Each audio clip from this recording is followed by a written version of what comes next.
Today I'm going to give you some tips on how to teach children how to use scissors. So as you probably know, when you go to cut paper, it can be quite floppy and quite hard to cut, and you've got to have quite a good skill on how to cut it. So what we use is some light card. It stays a lot straighter and flatter than paper, as you can see. So what we do is we just cut a strip of the card.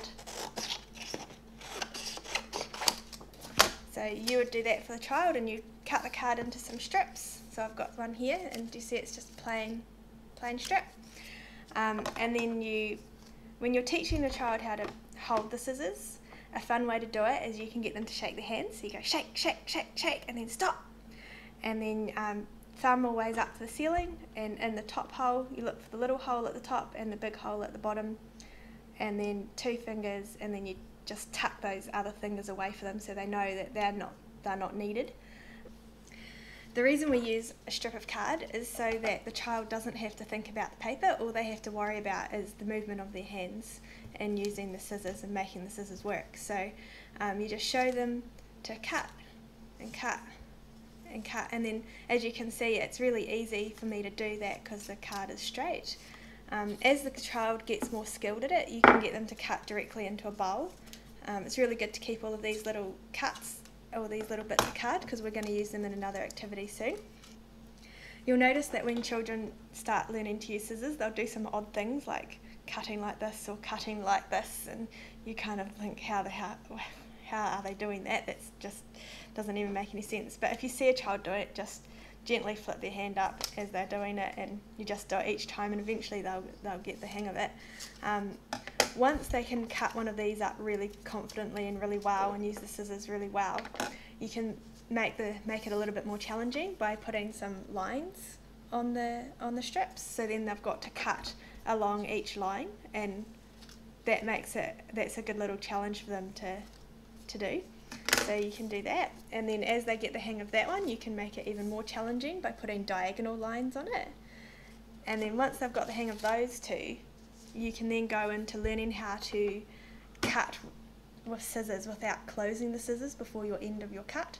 So you'd have a big long line like that, and the aim is to get all the way to the end without closing the scissors, because you'll know as when kids are learning, they go snip, snip, snip, instead of learning how to control the scissors properly. So this gives them a good challenge of getting all the way to the end and without closing the scissors till the end.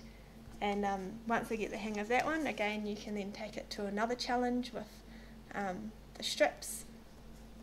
It teaches them how to turn the paper in the scissors, which always can be a challenging thing, and then it gives them a nice little jagged thing. And then again one with a wavy line, so you can learn how to move the paper in a smooth motion, and that teaches them how to be able to cut circles and all sorts of things.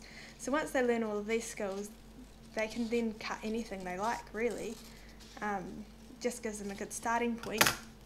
So if you're not interested in drawing everything like I've done, I'm going to put some PDFs up on the Facebook group, so you can download these and you can print this out, and then you have your strip of straight lines, and you just cut them into strips, and then you've got a whole A4 page of them.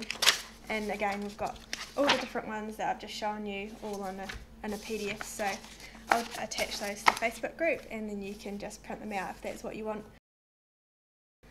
So now that you've got your cuttings, we can do some artwork with them. So one of the ones we can do is a collage.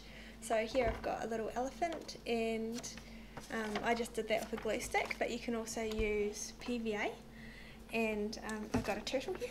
So you just, obviously it's pretty straightforward, just get the child to put a bit of glue in their thing, and they can decorate it however they want.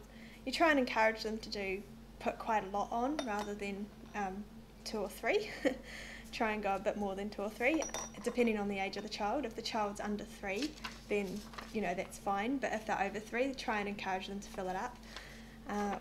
If you're creative, you can actually make your own collage pictures, and but if you do that, just make sure that they're A5 size, because you don't want to make them too big, otherwise it can be a bit challenging for the child to stay focused and continue covering it all up. You want to make it big enough so that they can actually get card on there, but small enough to actually be able to finish, so it's an achievable challenge.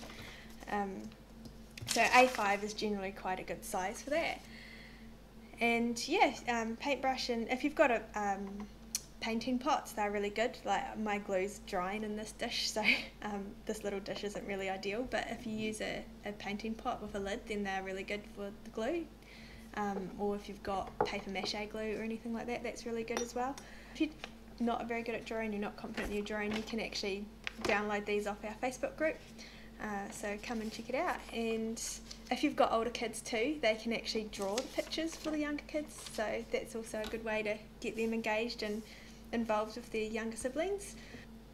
So thanks for watching, and let us know how you get on with teaching your kids how to use scissors, and if you've got any comments or questions, let us know, and we'll see you next time. Cheers!